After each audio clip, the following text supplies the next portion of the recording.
Hey, Patricia. Hello, Kim. How are you? How was your weekend? My weekend was alright. I was just chilling at home here. Finally, we have a very nice spring season. We just had the Cherry Blossom Festival last weekend, and I don't know, just been enjoying the warmer weather at home, reading some poetry, and just relaxing. How about you? Well, that sounds amazing. The Cherry Blossom Festival is so special. Mm-hmm. Did you get to go? No, I didn't. I don't go unless I really plan it ahead of time, but it's usually crowded and I like to go to the Arboretum actually and enjoy the sort of side views of the whole event. Nice. Well, actually, I wanted to share something that I did a few weeks back, but I haven't shared yet. I tend to keep in touch with people that I do exhibitions with. And Susan Talbot, for example, was the director of the Wadsworth Atheneum when I did my Matrix show. She moved to LA, really close to me, actually, and she invited me to join her and her really cool friends to see the William Kentridge and Phala O and Nhlanhla Mahlangu, and I apologize if I got the name wrong, the performance of The Great Yes and The Great No at the Wallace. I mean, it was an incredible performance. It was about a cargo ship leaving Marseille for Martinique in 1941, escaping Vichy France with André Breton, Claude, Levi, Strauss, and the Cuban artist Wifredo Lam. It turns into a surrealist voyage with the narrator inhabiting Charon, who is the ferryman of the dead. And it was like an arc of sorts, complete with other historic characters, including representatives of anti-colonialism. And again, I'm not sure if I'm going to pronounce this right, but Amié Césaire? Amié Césaire. Yeah, thank you. Frantz Fanon and the Nardal Sisters. And then for some reason, Frida Kahlo and her husband are in there. The whole thing had an eerie similarity to what's going on now. One of the characters said, "I carry a brick to show how beautiful my house once was." That line flattened everybody in the audience. And I thought it was just an incredible performance. It was a really like one of these cool things. Kentridge does this thing where he incorporates music and art and performance, and it's just so cool. Anyway, we have a fascinating guest today, so let's get going. Welcome to The Art Equation. Welcome to The Art Equation, a podcast from Now Be Here. I'm one of your hosts, Patricia Ortega, and our historian and independent curator. I'm your other host, Kim Schoenstatt, a contemporary artist and organizer of Now Be Here, a directory of and for women and non-binary artists. On this podcast, we have a little charla, a little bachipapo about making art and making exhibitions. We invite fellow artists, curators, archivists, and people from different areas of the art world to share their knowledge and their experience. We are curious about what goes on in the day-to-day of arting. We want to talk shop, get in the weeds about what goes into art shows, talk with the makers and the doers of the art world. Welcome to The Art Equation.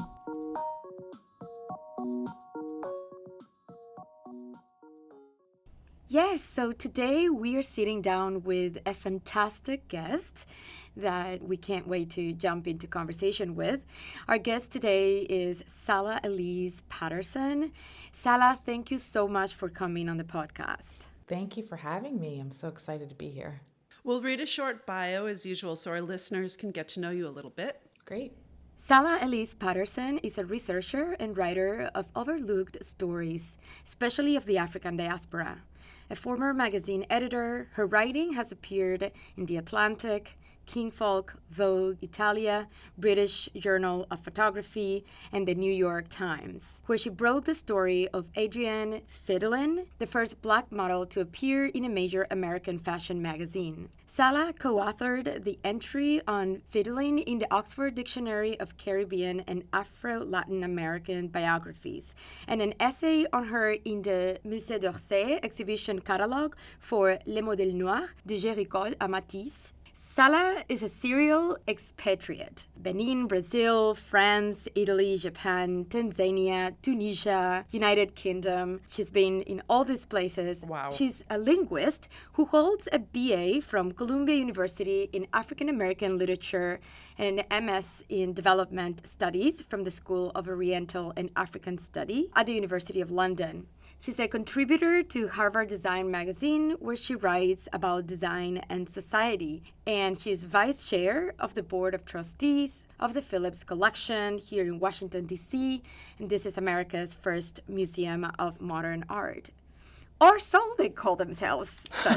Ooh, I love it. It's such a pleasure to have you, Sala. Thank you. This is a very powerful bio. We're so pleased and honored to have you. Thank you. I really am excited. Thank you for inviting me to be here. So with this long list of involvements and of experience that you have, we really struggle to find a sort of point of entry into your life and your work.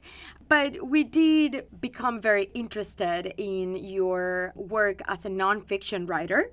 And we realized that, working at the intersection of art and cultural criticism, journalism, it's something that sort of reflects in your work. And I was recently reading this book about the work of the American poet Elizabeth Bishop, and it's titled Exchanging Hats. And I was thinking about you and about all of these different hats that you wear as a member of the board at the Phillips, but also working in a myriad of independent projects. So I guess our first question is, do you see all these things as being interconnected? Or do they allow you to use the many different skills and interests that you have? Yeah, it's a great question because I think in my mind, in my conscious mind, I feel like I keep these worlds very separate. But of course, that's impossible. I mean, these things are porous and I'm one person, right? But I think I assume that I'm drawing on very different sets of skills and sensibilities depending on the role that I'm serving at a given moment. But I think I do try, I think my edge, if you will, in each one of these environments is that I'm not solely of any one. And so what I bring is like this presence as a board member plus this kind of X factor of being a writer about, of art and culture and being a lover of art and artists, which most people on museum boards are. It's not what I want to say, but I spend a lot of time thinking very deeply and writing very deeply about these things that as a museum we have a different relationship with. And I think that's the kind of, plus one that I bring to that environment. And vice versa, when I'm writing about art and culture, I'm very well aware of the kind of power dynamics and institutions in the art world, like museums, bring to bear on the lives of artists, what they're able to do, who they're able to get in front of. And when I'm thinking about society, which I think probably cuts across all the work that I do, I'm also conscious of these power dynamics and how what museums do, what artists do, what gets written about, what gets hung on walls, who is sitting in the rooms deciding what gets hung on walls, all come to define us as a society, what we value, what we say has importance, the zeitgeist, right? So I'm aware of the interplay of all these things as much as I try to keep my roles and each one of them separate. But I do recognize that there's probably something interesting that I come to the table with because of the many hats. Do you see yourself as like an outsider? Always. It was interesting. When I was in New York, I interviewed Ruby Lerner, which will be upcoming. But she talked about that. That's a really important role. Absolutely. I mean, maybe even a step further, I would say like an interloper. Interesting. Like I really feel like I am not supposed to be where I am most of the time. Yet you belong in the room. Right. And I mean, I'm not uncomfortable with that. I mean, let me say this. If it's not because of my gender or my race, and actually, honestly, I'm over that too. I mean, I can channel... I can channel my frustration with that into something really powerful. I mean, I think when I was younger, I probably was more hurt by it. I don't mind not belonging. And again, I think there's an edge. There is a real power in that because I think people don't know what to do with you, or they think that they do, and they never do. And that kind of like the creep of the person who's there and you think you know what to do with them and then they bring something, people are always surprised. And I like that. That's amazing. I like that. That keeps it interesting. So then what brought you to writing? That's a really good question because, I had a teacher in high school, Kay Patterson. We had the same last name of all things. And I remember one day in class, English class, she kind of screamed at me and said, if you would just shut up and write, you're such a good writer, you know what I mean? And I really remember that. I remember liking writing and like writing, but not, knowing that I was any good at it. And I liked how angry she was because it made me feel like there was more at stake maybe than I realized. I don't know that I would have described it that way then, but looking back on it, that definitely stood out. And then in college, I took a writing class with a woman, Quandra Prettyman, at Barnard. I went to Columbia undergrad, and she was at Barnard anyways. She made me love the literature that made me want to reflect on paper, about what I was reading and experiences. It was like in the writing about the literature, it became another thing. It wasn't just reading the books, but like the reflecting and the writing about what I was reading became a whole other experience. I thought it was just in the reading of the books. And then I wound up interning at magazines and sort of being fascinated with the editorial world. And so I don't want to say that I fell into it because I was clearly like drawn into something that was there from very early on.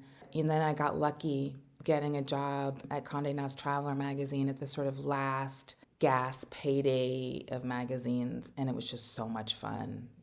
Writing and worked in Times Square, Condé Nast does Vogue and Architectural Digest and GQ. I mean, it was just, I was rewarded for kind of following my nose. It was the first of many times, I think. I would love to hear more about that. Was that your first editorial work? Yes. So cool. Yes. How was it for you? What was your big takeaway? How was your learning experience? Yeah, I mean, I interned for Kim France, who's she was kind of a music journalist at the time. She wound up launching one of the most successful magazines, which is a shopping magazine of all things called Lucky Magazine. But she was like a real journalist, a real writer's writer. I mean, she just took it very seriously. So I interned with her when she was at Elle Magazine before I graduated from college. And so when I got to Condé Nast, it felt familiar enough. I wasn't totally intimidated by it because I had been working at a big publishing company before as an intern. But it was a travel magazine, and it was geared towards the wealthiest class of Americans. I was the only Black person on the editorial staff, and it was very alienating, that thing where I described feeling like an interloper then. It was not cool. But I had, again, a great boss, Peter Frank. The first piece he commissioned was like a 200-word thing, and he literally came out of his office after I submitted and was like, "You're a really good writer." Like, I think he was as surprised as like, wow. Nice. So I got that affirmation from people who were really good and took it seriously. And I learned a lot about good writing, the economy of words and thought, editorial, because you literally, every page is paid for by an advertiser. So there's no fat, there's no room for excess. So I learned how to like trim to the essence because every word cost, literally. We paid writers by the word, we printed by the word. There was a cost associated with every inch on the page. But it was a difficult environment to be in because I didn't see myself reflected in anything, in the stories, and like I was constantly fighting battles, indirect and direct. But at the same time, there were people who saw me and encouraged me, told me, you're good, you should keep going. And I took that away from it, that like I had something to work with. What I'm hearing is that it is sort of a challenge to develop your own voice when you are in an environment where you have all of this sort of requirements, and when you're speaking from a certain position that goes with the magazine or with the already pre-existing tone of the place where you're at, which is interesting because one thing that we were talking about preparing the episode was about the many forms that your writing takes. And I was fascinated by the ways in which sometimes your writing has more of that documentary essay style, right? In your text, Blackwater River, which is incredibly fascinating, is about traveling. It's about traveling with a documentary film crew. So there is a sort of overlap between the documentary form and then the essay form. I think that is another moment where you wear a different hat and yet all sort of comes together and informs your writing and sort of shapes your voice. Could you tell us about this project? Yeah, that was a really fascinating project. I mean, probably one of the more exciting things I've ever done. So basically, a producer who grew up in the Low Country, which comprises a part of Georgia and South Carolina, she came from South Carolina and she wanted to do a documentary about guns, about environmental degradation, and about domestic violence. And she basically wanted to take a look at 3 issues that were kind of driving news cycles and debates, very sort of hard news issues, but taking a very creative, almost kind of art house cinema, documentary cinema look at things. So the challenge was how you talk about these hot button issues in ways that are kind of artistic and creative and almost surreal without losing the sort of like teeth of the issues themselves, but coming at them in a way that's not so divisive. So she pulled together a kind of weird grouping of professionals. There was a still photographer, Robbie Lawrence, me as a writer, and I'd never written a film script before, a DP, and then a director who was her husband, and then she was a producer. And so we all went and stayed in a house together for 2 weeks and went out, and I conducted interviews of people on site. So we started in a domestic violence shelter. I interviewed women who were in a safe house. I interviewed shrimpers who, depended on the clean waters off the coast. I interviewed the queen of the Gullah Geechee, which are a native group living in the coast and off the islands. Anyway, just interviewing various people and various groups and, asking them questions about their experiences. I interviewed the mothers who had lost their children to gun violence. I interviewed people in churches. Anyway, and so the film itself was built from a combination of still images, moving images, and then pieces of interviews that I conducted. So the script that I produced was from splices of interviews put together. There was no narrator. It was only the voices of the people who I'd interviewed laid out over the moving and still images. And it was a short documentary film. I think it was less than 20 minutes, and it was called Protect. And it was about all the different ways, the protection that people find in gun ownership, the protection of the environment, women protecting themselves and their children from the violence of their partners.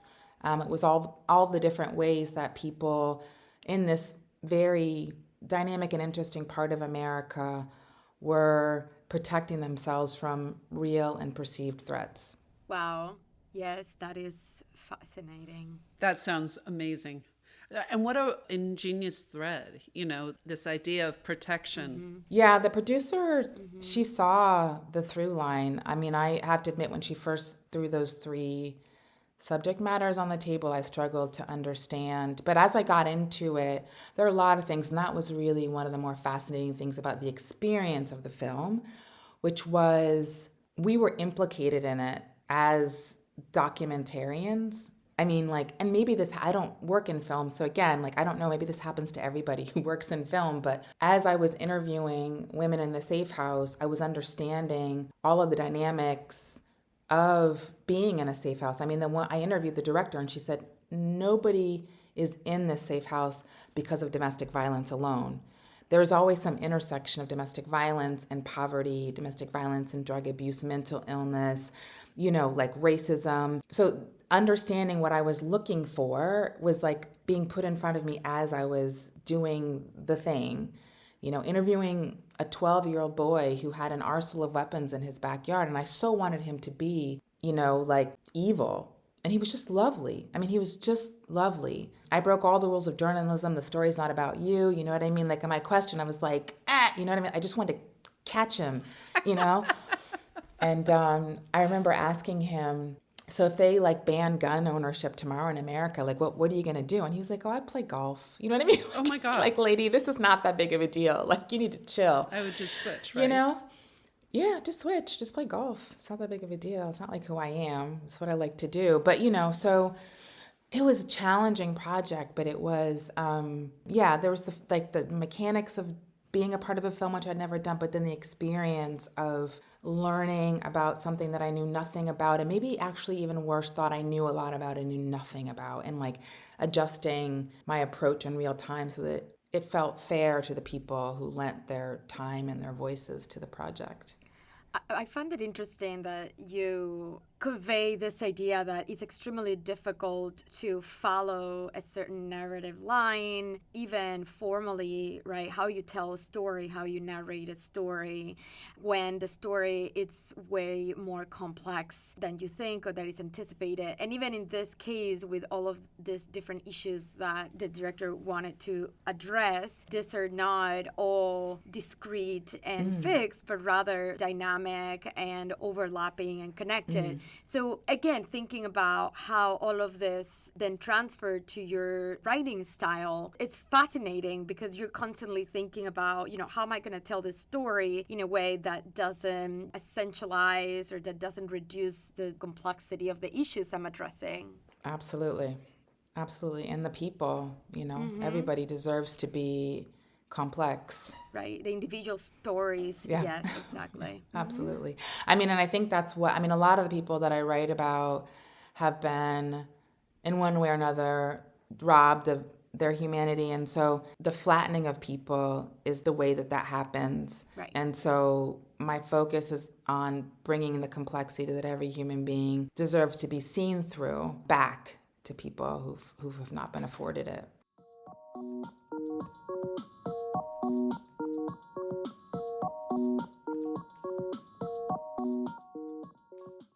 So staying with this idea of writing style and how it is, in a way, a struggle to develop a voice when your own experience is based on the voices of others and on trying to also give a voice to people who don't, but also based on this experience of traveling, of multilingualism that you inhabit. I'm fascinated by this, and I found particularly interesting and something that resonates with this is your text on transculturalism, which is one of the first ones that you published. And so writing this transcultural non-fiction travelogue, to me, speaks to this experience of developing a voice that is also informed by this traveling and by the encounter with others. And I particularly like this moment where you say, the other answer is that traveling and living abroad has become my journey into me. All kinds of people and places have left me with pieces of what I discovered I need in order to be me. I hope that I reciprocate, need to experience that connection both with people at home and with people all around the globe, both to have a more holistic view of the world and myself, but also because the variety of ways people eat, work, worship, suffer, and love inspire and fascinate me. I like that. So tell us a little bit about this. It's a little bit of biographical style of writing that sort of you make it your own, a kind of writing that is inherently transcultural and therefore reflects on transculturalism as a personal experience. Yeah, it's so interesting. I wrote that so long ago. It's interesting to hear it again. I haven't read it in a very long time. It's interesting, regardless of what the assignment is, because all of the writing that I've done so far, I've been given a prompt, and I'm very good at kind of like following orders in that sense. Like I'm very good at like put a task in front of me and I'm like a bit of a soldier, like, okay, here I go. But like, I'm probably not aware of these shifts that you're pointing out in voice and approach and energy, like how much of myself is revealed. I mean, clearly there's some essays where they're personal in nature, and this was one of them. But I allowed myself to kind of flow into a little bit of the sociology or the anthropology of being a human out in the world and kind of zooming in and out of my own experiences on like dance floors with French boys in Paris to like, what it means to be out in the world regardless of who you are. Like, I enjoy not having to be restricted by any genre when I'm writing because I'm constantly, like, it reflects the way my thinking goes, I can't help but think about the things that hang around my experiences. Like my life as a Black woman in America has been politicized, has been dissected. And that's what I do as I'm experiencing things, maybe not at the same time, but I'm constantly aware of these dynamics. Anyway, and so my writing tends to flow very much between perspectives and genres because that's how I live and that's how I think. Personal essays allow me to do that more than any other form. Some of my more traditional artist profiles, I do have more guardrails. But that kind of writing that I did in transculturalism is probably what I enjoy most doing. It probably scares me the most, but it's what I enjoy most doing. But it's interesting because if you think about it, transculturalism is so much part of the Black experience. And yet, we usually think about it in terms of African American, right? Like African and then Americans. And there is this sort of back and forth between these two continents. But we know of the important presence of African Americans in Europe and the importance of African American culture in Europe. And I think your work really has been very much interested in carving out this history of transculturalism that has shaped the Black experience in America. Well, that's really interesting. I don't know that I ever thought about it that way. I mean, I'm kind of interested in what I'm interested in, but it's interesting that you see that across the writing. I mean, I'm definitely interested in this. I am aware of in sort of the African diaspora experience. And even when I say that, I just mean like what it means to be a Black body in the world, like moving around in the world. And I know that like African diaspora experience means certain things in different circles, like signals certain things. I mean it in a very basic lived way. Like I'm constantly interested in the interior experience of Black people wherever they are and how that translates into what they do with their lives, how the world receives them, what they're allowed to do, what they give themselves permission to do. I'm very interested in that interior-exterior relationship that Black people, that everybody experiences, but because I'm Black, this is what interests me the most. But it totally reflects on all of your writing, even like your interest in fashion as a cultural expression of the African diaspora. These kinds of projects that you've worked on and all of the research you've done speaks to this interest in the sort of landscape of the African diaspora, but also the evolution of it, right? How it's transformed in all the different places and contexts where it has developed. So we wanted to hear more about this project. Yo, Adrienne meet the knockout who scaled fashion's color barrier. What can you tell us about it? Yeah, so I mean, it's about a couple of things. One, it's about this woman, Adi Fidelin, who was Man Ray's lover and muse between the wars. Basically, there's a photograph of hers that appeared almost by mistake in the September 1936 edition of Harper's Bazaar at a time when American fashion magazines basically had a ban on using Black models.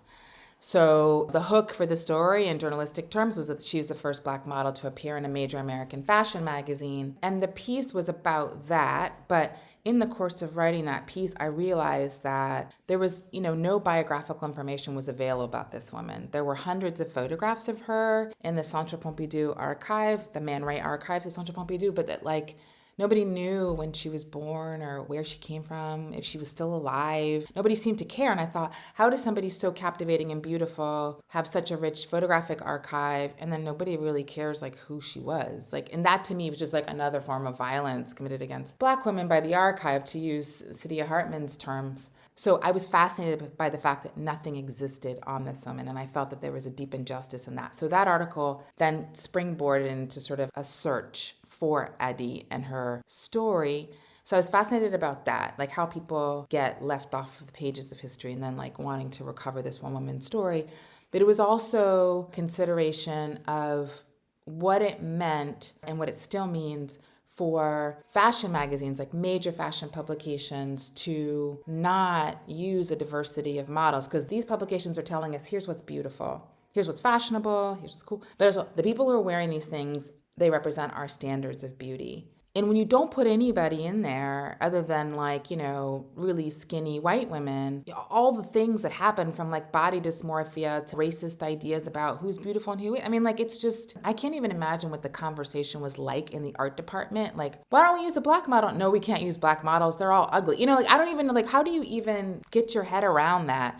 But then that this woman kind of slips in by mistake. She's captivating, blah, blah, blah, blah. I mean, and it's not like she broke the color barrier. Like, Harper's didn't start using black models after that. They went back to their usual practices. And so then it was a little bit of an indictment of the fashion industry in some senses, but also the fact that, this woman had just fallen off the pages of art history or cultural history and the injustice of that. Well, this was really common, though. Like, you would have the famous man, and then it would be like, and woman or and wife, and that thing that's next to them, which we might need to acknowledge, maybe. Yeah, and I mean, I would say that all muses are kind of having a comeback now, and people are starting to reevaluate. Yeah, because maybe they weren't muses, maybe they were partners. Yes, exactly. And that's kind of what my research and my interest has become. These women as artists themselves using their own bodies. 100%. Some of them literally had their own artistic practice. I mean, there are plenty of them. Lee Miller, Dora Maar, like whatever, go on and on. Addie was a dancer, for example. In most cases, these women actually were artists. But even if they weren't, the fact that you can inspire someone, not everybody can do that. I mean, there is an art to that. You are wielding something when you're able to do that has been underappreciated because basically women were the ones doing it. I'm thinking also about fashion itself, and I'm thinking that exoticism, for example, was a way to make these altered bodies more acceptable as well, right? Like part of that language of fashion where the exotic and exoticism then becomes something of value to fashion because of its novelty, because of its shock value, because of its uniqueness, right? Also this stylization that comes with these forms of exoticism. Yeah, I mean, and in fact, like, the image of Frida Kahlo that made its way into Harper's made its way because Paul Eluard, the surrealist poet, wrote a piece about the Congo to accompany an exhibition of hats from the Congo. And so Addie was sort of like the accessory, right, if you will, used to illustrate this piece. And like she was wearing all these like very African, I mean, she was from the island, she's from Guadeloupe, right, but she's wearing these very kind of like stereotypical African bangles and ivory and whatever. I mean, I'm not an expert on fashion and fashion history, but absolutely the exotic and using women of color to underscore and heighten the element of the exotic that fashion depends upon to have a certain kind of appeal. Like, absolutely. I mean, again, that is another form of the flattening that I was talking about. And Frida Kahlo actually, interestingly, played an extra in films and stuff, and she always kind of had this exotic role where she just sort of plugged into the other role, like no matter what the geographic, specification of the movie was, the story, just like, oh, let's slot her in there. She looks different. It's just lazy. Mm-hmm. It's just racist. It's just boring. Do you know what I mean? Yes. But it says a lot about how we understand visibility because we often think, oh, as soon as somebody sort of becomes visible, sort of occupies that place of representation, then we assume that something is happening in terms of ideologies are changing, or cultural beliefs are changing, right? But then we see how the body sort of gets erased by the cultural artifact and the exotization of both, right? And there is a sort of erasure and invisibility even or actually because the body is put in this juxtaposition with the cultural artifact. Yeah, it's like rendering invisible the visible by playing into things that exist before the person is in that space. You don't really see them. Yeah. You see something, but you don't see them. You don't see a person. You see a stereotype that has nothing to do with that person and what they bring to the screen, page, whatever. Yeah. Right? Exactly. The subject is a function of the object, not the other way around. Not the other way around. Right, exactly. Absolutely, yeah.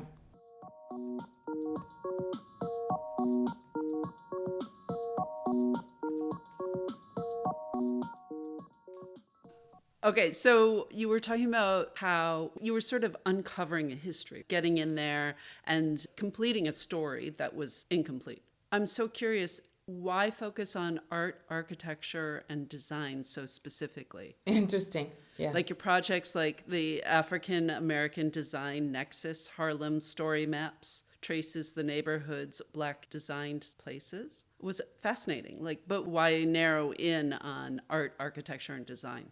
Yeah, I wish I had a really great answer for that. I'm sort of a hired gun. Like I had an editor at Kinfolk magazine who then went to work at Harvard Design magazine, and she called me and asked me to write for her there. And the reason why she wanted me to write for her there was because most of the contributors were architects, and they wrote these very technical pieces for other architects. And she thought that I could bring curiosity about the so what, the implications of design on society to the table in a very kind of pedestrian way, because I don't have the technical language to describe it in a complex architectural way, to make some of this stuff more appealing and translatable to an everyday reader. I'd never written about design and architecture before, but I had written a lot about society and thought a lot about society and art and culture and society. And she thought that it was just like adjacent. So she would call me with these stories, architects or designers, because I also wrote about landscape architects, graphic designers, industrial designers. Anyway, anybody who falls into the house of design.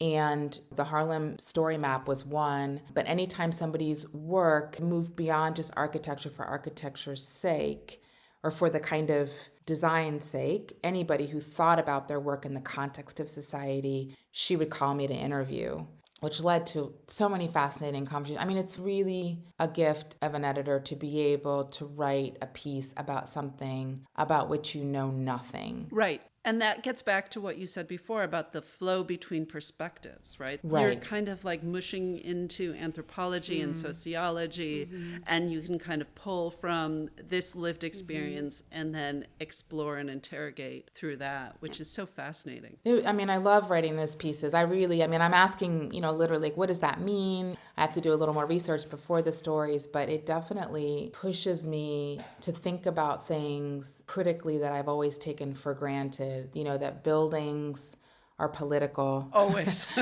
Like, how big is that front door? And of course they are now. Like I can see that, but like I never thought about that. You know what I mean? Like public spaces, parks. I interviewed a Mexican architect who worked primarily in domestic spaces, and she was thinking about how in Mexico, domestic labor is supposed to be sort of felt but not seen. So you step into somebody's home and you know that it's clean, but you don't see the staff that keeps it clean. You don't see the vacuum cleaners and like the sponges. And so she thought about designing a house where you could actually see the labor that kept the house functioning, because what was happening is that people were not taking into account in urban planning the fact that there was a whole domestic class who couldn't afford to live in the neighborhoods of the people whose homes they were cleaning, but they'd have to travel. But there was no public transportation servicing these wealthy neighborhoods, which was putting the women, primarily women who were working in these homes, at risk. So because they weren't seen in the homes, they weren't seen in society, they weren't considered in urban planning, they were literally being put in physical danger going to and from work every day. Or bus service would stop before, their shifts would finish. So anyways, she was very concerned again with design and how it leaps from domestic spaces and influences the world outside, including the people who are living in the society. I mean, it's just mind-blowing, critical, mind-blowing work. Amazing.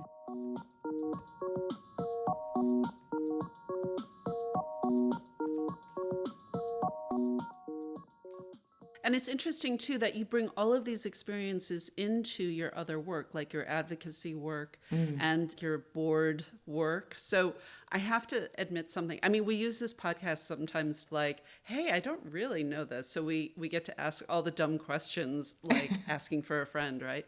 I don't really know what trustees on boards do. So you're on the Phillips Collection board, but what does that mean?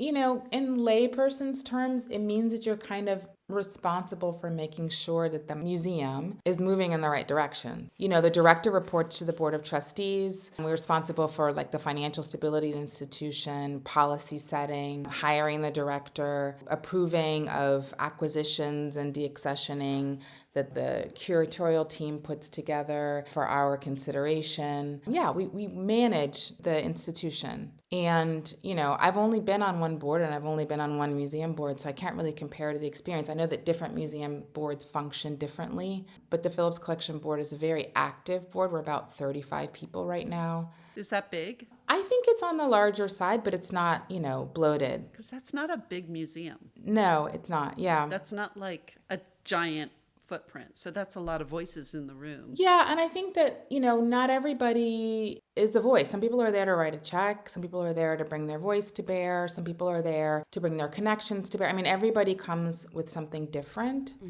And so it's not literally like 36 people weighing in on like, are we going to deaccession this one piece of art? That's not really the way that it works. Most of the work of a board happens in committees. That's really where the fun happens, so that there are smaller subsets of trustees who get together around areas of interest and expertise. And then decisions are made in committee that are then passed on to the full board for adoption or what have you. And at that point, I wouldn't say that it's sort of a formality, but very rarely does something that's been decided and hashed out in committee get sort of rejected and sent back. But it's a very democratic, it's a very collaborative, it's a collective love of the institution project. I mean, there's really no other reason why you would give money and time unless you believed in the importance of the institution. And I mean, I'm not here to sell anybody on the Phillips Collection, but it's a magical museum in the Washington, D.C. landscape. It offers something very specific in the intimacy and the urgency, I think, that the shows and the programming bring. That's very special. It's very special. Yeah. One thing I really appreciated was your website was really generous. Like, it kind of acts as an archive, and it makes all of your work publicly available. Did you find that it reaches a wider audience beyond those that regularly read the publications you write for? Oh, for sure. Yeah, most of the magazines that I write for, most of the work is behind a paywall. And so I ask to have the PDFs of my pieces. Most of them ask me to wait for a certain amount of time post-publication to put them on the site, and I'm happy to do that. But it's important to me that the writing is accessible. I mean, the other hat that I wear, my sort of day job, is I work in communications for globally engaged organizations. And I'm always telling my team, look, it's like if the tree falls in the forest and nobody's around, does it make a sound? If I write something and nobody reads it, it's like it's never been written. I really don't care. I never read my work after it's written. I never do. I write it for other people. I don't write it for myself. The writing is what I do for myself, but the reading of it is for other people. I'll say two things. I mean, to answer your question directly, like, I know that it reaches a broad range of people because people contact me through the website all the time. And that's really wonderful. I get emails from artists. Those are my favorites. Artists who want me to write about their work, who say, like... I was like, oh, she gets us. Thank you. Well, yeah, I mean, I feel like they see me as a custodian and that they feel like their stories, their work would be safe in my hands. I mean, I'm not for everybody, but the artists who do feel that reach out to me. That means a lot to me. I've gotten some incredible letters from other writers as well. And I'll say the other sort of slightly selfish purpose that it serves is to remind me that I'm a writer. I don't go back and read my stuff, but I have times because I spend so much of my time doing other things. But when I go to that site and I can scroll, I can say, I did something. Like, I can't forget because I can forget. But when I'm there, I can't deny. People have given me space for my words, which means that it's worth it. I'm worth it.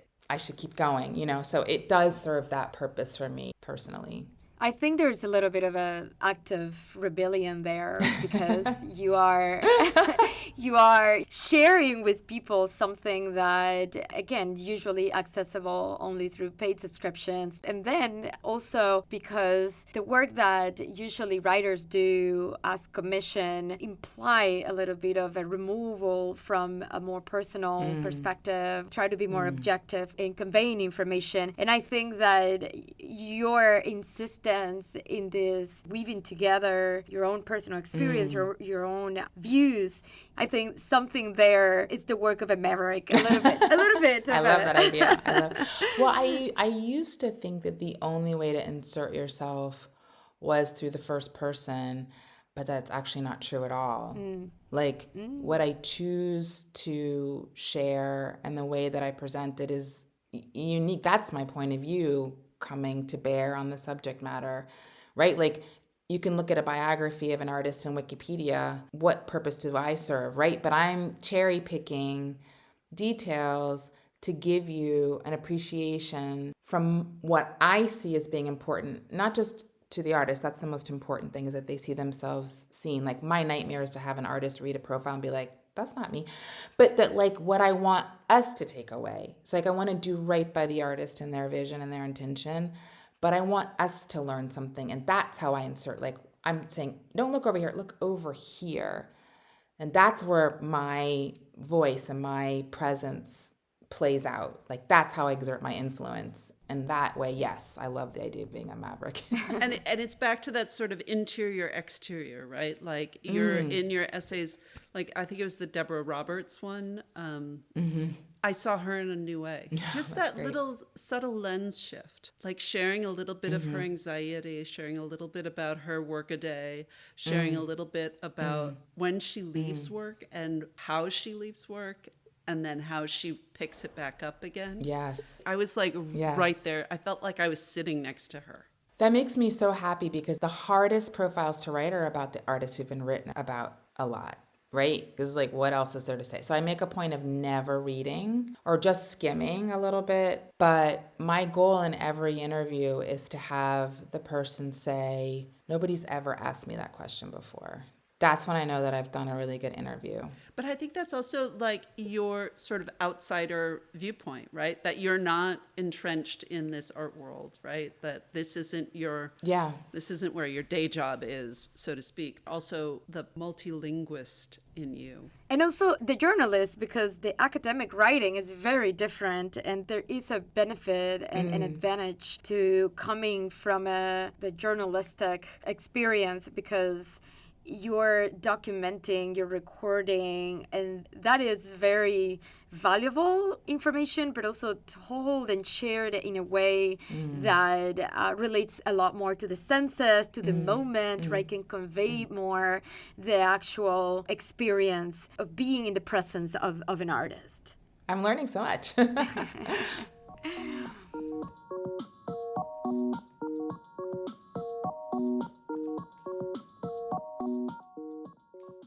All right, last question. I wanted to dip in on your Hot Shoe Magazine article. These were great. I loved these. But in your essay, Hoarding the Porto Novo Night, you wrote these lines, and they really struck me. The fever dream lasted as long as we stayed inside, as long as the DJ gave us a reason to stay upright and stepping, as long as we believed that one more memory could be created. I was struck by the idea of the passion driving action. And I felt that in your essay, but I also feel that in your work, that your passion drives your sense of choice of subjects. And I just wanted to kind of dip into that for a minute about how you decide what to write about. Like, you've said that you're a gun for hire here, but there is a direction to your body of work. Yeah, I mean, I want my work to mean something. I want my work to like be pushing needles in conversations and what I feel are challenging but important directions. Like, I want us to be better versions of ourselves. And I want my writing to play some like teeny tiny part in that process. Like, what are we here for if not that? And so I don't come to it like I'm going to tell you a pretty story. I want you to get something. I want you to understand something. I want you to be challenged in a way that pushes you to think about better ways of doing and thinking and being. And so the passion is about a belief. There's an optimism in that things can be better, that we can be better, that we can do better. And that through understanding certain things, we can't turn away from the work. And so I think artists are, even if just through providing us with a kind of what I can only describe as a kind of magical beauty art, showing us that like we should aspire to beauty and goodness and great, like we should aspire to this kind of divine, and they are sort of pulling it out of the sky and putting it in front of us. And like, why not be the best version of yourself? They're pulling the best that exists out of the ether and putting it in front of us. And like, even if I'm just celebrating that to me is an act of something that means something. So the passion comes from that belief. And let's just get this a little bit more right tomorrow than we did today. That's exciting to me. It's vital to me. And it's what I bring to like every single piece, everything that I try to do with my time and with my days. And I hope that's infectious, you know? I hope that I can convince, not that everybody needs convincing, not that I'm the only one out there doing that. But anyways, I hope that I'm bringing that kind of energy to conversations where it might not so obviously live. That's powerful. That's a powerful way to end our episode. Well, thank you. So this brings us to the end of today's episode, and we just want to go straight into our final question. Our listeners might know this by now, but we have a question that we bring back for each guest. And Sala, feel free to be as expansive as you want. It's very open-ended. But here's the question.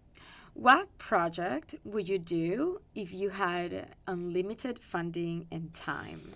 Yeah, gosh, there's so many. I've always wanted to do a sort of intergenerational exploration through the matrilineal line through my mother's side of the family. So from my great-grandmother to my grandmother to my mother to me, they're like real leaps in. I think a class lens is one way of looking at it, but we had very unique experiences, but that are all linked one to the next, to the next, to the next. And so trying to find the through lines, like what we each take forward and, you know, this kind of liberation that was allowed based on social and political and economic progress, just like, you know, where I come from and what I'm working with from what's been given to me, what's been passed along.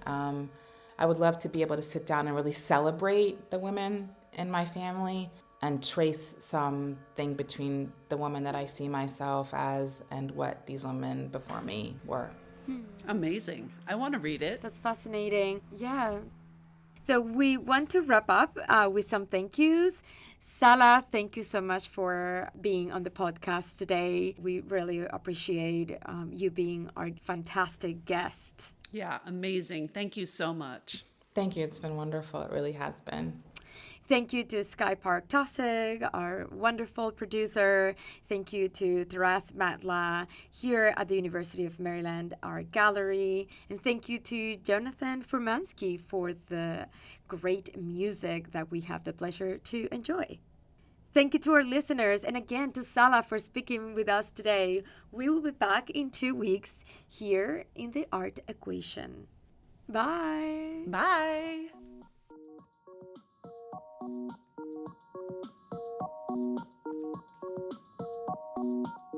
We are The Art Equation.